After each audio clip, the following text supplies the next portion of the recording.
Hello guides, शुरू करते हैं वर्ग 3 पार्ट 2। पार्ट का नाम है 4 अंगुल छोटा। उम्मीद करते होंगे कि जो पिछले होमवर्क दिए हैं आप लोग बना लिए होंगे और याद भी कर लिए होंगे। तो आइए जो होमवर्क दिए हैं उसको हम मिला देते हैं। पेज नंबर है 14 पे है। सही के सामने सही और गलत के सामने गलत का चिन्ह लगाइए। तो यहाँ पे है फर्स्ट नंबर में, दर्जी ने कल्लू जी का पजामा उनका नाप लेकर बनाया था। तो आप लोग कहानी पढ़े होंगे तो पता होगा कि दर्जी ने बिना नाप का ही कल्लू जी का पजामा बनाया था। तो फर्स्ट नंबर में हो जाएगा गलत, क्योंकि बिना नाप का ही कल्लू जी का पजामा बनाया गया था। सेकेंड नंबर में है, दर्जी द्वारा कल्लू जी का पजामा लंबा बना दिया गया था। दर्जी द्वारा कल्लू जी का पजामा लंबा बना दिया गया था। तो सही है सेकेंड नंबर, क्योंकि दर्जी ने क्या किया था कि उनका जो पजामा था लंबा सील दिया था। 3 नंबर में है, घर के कुछ सदस्यों ने कल्लू जी का पजामा काफ़ी छोटा कर दिया था। घर के जो उनका आप लोग पढ़े होंगे कहानी में कि जब दर्जी ने उनका पजामा लंबा सी दिया था तो कल्लू जी ने घर पे लाकर पजामा को बारी बारी से सब परिवार के सदस्यों को बोल दिया कि छोटा कर दीजिएगा, और सभी छोटे कर दिए। इसलिए यहाँ पे लिखा है कि घर के कुछ सदस्यों ने कल्लू जी का पजामा काफ़ी छोटा कर दिया था। तो ये भी है आपका सही। 4 नंबर में है, पजामा पहनकर कल्लू जी खुश हो गए। तो पजामा पहनकर कल्लू जी ने काफ़ी गुस्सा किए थे, काफ़ी नाराज हुए थे, इसलिए गलत हो जाएगा। नेक्स्ट नंबर में है, गली मोहल्ले के लोगों ने कल्लू जी का खूब मजाक उड़ाया। तो सही है, खूब हंसे थे लोग जब पजामा कल्लू जी पहने, तो वहाँ के लोग बहुत हंसे थे, खुश थे।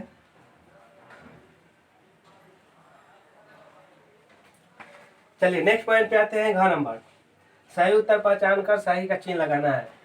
1 2 दो क्वेश्चन दिया गया है और बाकी 1 में 3 ऑप्शन है और 2 में भी 3 ऑप्शन है। तो इसको पढ़ना है और ऑप्शन जो सही होगा उस पर टिक लगाना है। तो फर्स्ट नंबर में लिखा हुआ है कि कल्लू जी का विश्वास था। कल्लू जी का विश्वास क्या था? किसी बात को बार बार कहने से उसका पूरा असर होता है। किसी बात को केवल 1 या 2 बार कहना ही प्रभावी होता है। किसी बात को अपने तक रखने से भी उसका असर होता है। लेकिन कल्लू जी का यह विश्वास था कि कोई भी बात को बार बार कहने से उसका प्रभाव कुछ ज़्यादा पड़ता है। तो इसलिए ये फर्स्ट नंबर सही है। सेकेंड नंबर में कह रहा है कि कल्लू जी ने परिवार के सभी सदस्यों को पजामा ठीक करने को क्यों कहा? कल्लू जी जो थे परिवार के सभी सदस्यों को क्या किए थे कि बोले थे कि पजामा ठीक कर दीजिएगा, लेकिन क्यों? ऑप्शन में दिया है, उनका सोचना था कि कोई तो पजामा ठीक कर देगा। उनका परिवार के सदस्यों को विश्वास नहीं था। वे परिवार के सदस्यों को काम देना चाहते थे, लेकिन उनका जो सोच था यही था कि कोई तो पजामा अगर सबसे हम कह देंगे तो कोई एक आदमी तो उनका पजामा ठीक कर देगा। इसलिए 2 का भी ऑप्शन नंबर 1 सही होगा। चलिए नेक्स्ट नंबर पे आते हैं, रिक्त स्थान भरिए। कल्लू कालिया स्वयं को बड़ा क्या समझते थे? तो ज्ञानी समझते थे। अगर आप लोग बुक कहानी पढ़े होंगे तो आप लोग को यह समझने में आसान होगा और आप लोग को क्वेश्चन पढ़ते ही पता भी चल जाएगा। नेक्स्ट नंबर है, कल्लू जी कैसे व्यक्ति थे? तो कल्लू जी लंबे चौड़े व्यक्ति थे। थर्ड नंबर में है, उन्होंने किसको अपना पजामा ठीक करते देखा? तो उन्होंने जब देखा था वह थी उनकी बेटी, अपने बेटी को ही पजामा ठीक करते हुए देखा था। नेक्स्ट नंबर 4 नंबर में है, रिक्त स्थान ही कुछ पाया जा सकता है। तो यहाँ पे होगा कुछ खोकर ही, कुछ खोकर ही कुछ पाया जा सकता है। चलिए, तो ये आप लोग उम्मीद करते हैं कि बना लिए होंगे और आप लोग मिला लीजिएगा इसे। तो नेक्स्ट नंबर में आते हैं हम लोग, भाषा व्यवहार है। भाषा व्यवहार व्याकरण होता है, व्याकरण से लिया जाता है, ग्रामेटिकल। आते हैं क नंबर पे। क नंबर में कह रहा है कि निम्नलिखित अर्थ से संबंधित मुहावरे पाठ में से ढूंढ कर लिखिए। तो यहाँ पे कुछ अर्थ दिया हुआ है, इसको अर्थ से आप लोग कहानी से पढ़ के निकालना है। तो जैसे फर्स्ट नंबर में दिया है प्रभाव पड़ना, तो प्रभाव पड़ना का मतलब होता है कि किसी भी कोई भी असर होना। असर तो इसका होगा कि उनका कहना था, क्या लिखा हुआ है, किसी काम को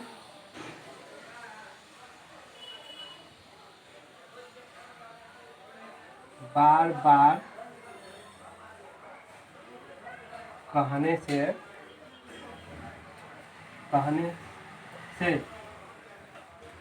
प्रभाव पड़ता है।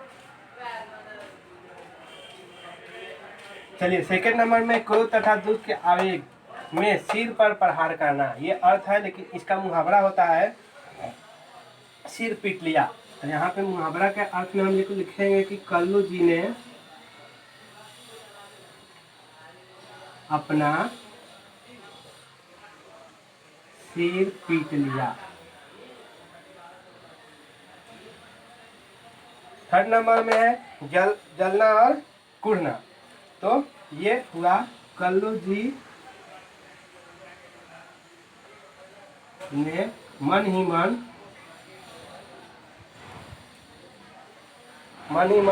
जल भूनकर